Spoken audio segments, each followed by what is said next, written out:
दाखिल खारिज में सुस्ती, अंचल को पड़ेगा भारी, कार्रवाई भी हो सकता है। जी हां, इस तरह का खबर निकल कर आ रहा है कि दाखिल खारिज मामले का निष्पादन करने के लिए काफ़ी सारे अंचल कार्यालय ऐसे हैं जिसमें बहुत समय लग जाता है। लेनी देनी का भी मामला रहता है, इसलिए समय तो लगना स्वाभाविक सी बात है। लेकिन सरकार के तरफ से यह सुनिश्चित किया जा रहा है कि अगर तय समय सीमा पर अगर दाखिल खारिज नहीं होता है तो अंचल पर कार्रवाई हो जाएगा। यह बहुत अच्छा बात है और होना भी चाहिए। भाई, जनता का जहां भला होगा वहां समर्थन रहेगा, जहां सरकार सही काम करेगी वहां समर्थन रहेगा, कहीं से कोई दिक्कत नहीं है। लेकिन सरकार को यह भी सोचने की ज़रूरत है कि सरकार का दिशा निर्देश तो जारी हो जाता है कि भैया जो दाखिल खारिज में देरी होगा या फिर सुस्ती बरतेंगे जो अधिकारी पदाधिकारी, उन लोगों पर कार्रवाई होगी। लेकिन यह पता कैसे चलेगा?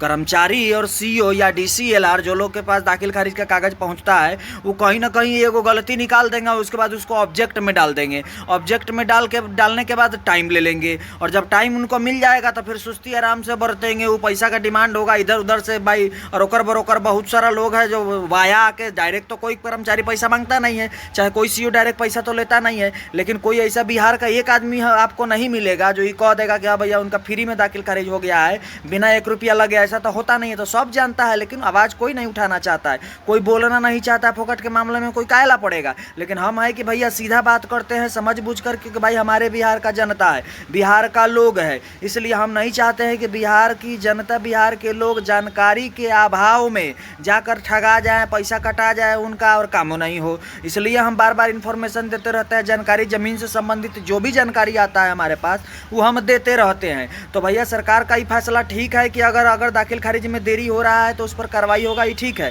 इसमें कहीं से कोई दिक्कत नहीं है। लेकिन सरकार को यह भी सुनिश्चित करने की ज़रूरत है कि कर्मचारी लोग या सीईओ लोग या डेटा ऑपरेटर लोग अपना काम सुनिश्चित करें और सही से करें। थोड़ा बहुत अगर गलती हुआ हो तो उसको सुधार करने के लिए डाले, लेकिन जल्दी सुधार करके वापस अप टू डेट कर दे। ऐसा नहीं हो कि थोड़ा सा गलती है उसको ध लिए, जो स्वाभाविक है, जो ठीक भी हो जाने वाला है, उसको भी कहा कि ध के ऑब्जेक्ट में डाल दिए कि भैया जाइए अब ठीक करते रहिए, दौड़ते रहिए, अगर पैसा दीजिएगा तो वही कम हुआ, फटाक से हो जाएगा। तो इस तरह का काम नहीं होना चाहिए। जो काम पॉसिबल है, जो काम उचित है, जो हो जाने वाला है दाखिल खारिज, उसको करने में सरकार के तरफ से दिशा निर्देश जारी करना चाहिए कि जो चीज़ है थोड़ा बहुत प्रॉब्लम होता है उसको करिए, कहीं से कोई दिक्कत नहीं होना चाहिए, तब जाके जनता का भला होगा। ना तो जैसा घुसखोरी चलता है अंचल कार्यालय में, बिना पैसा लिए तक कोनो काम होता नहीं है, सब लोग जानता है। लेकिन फिर भी है आदमी एक उम्मीद में रहता है कि चलिए सरकार कुछ अच्छा कर रही है तो कहीं भी अच्छा हो जाए। तो भाई अब देखने वाली बात होगी कि इस नियम का कितना पालन होता है और कितना गरीब लोगों का भला होता है, कितना लोगों का दाखिल खारिज समय सीमा पर हो जाता है और बिना पैसा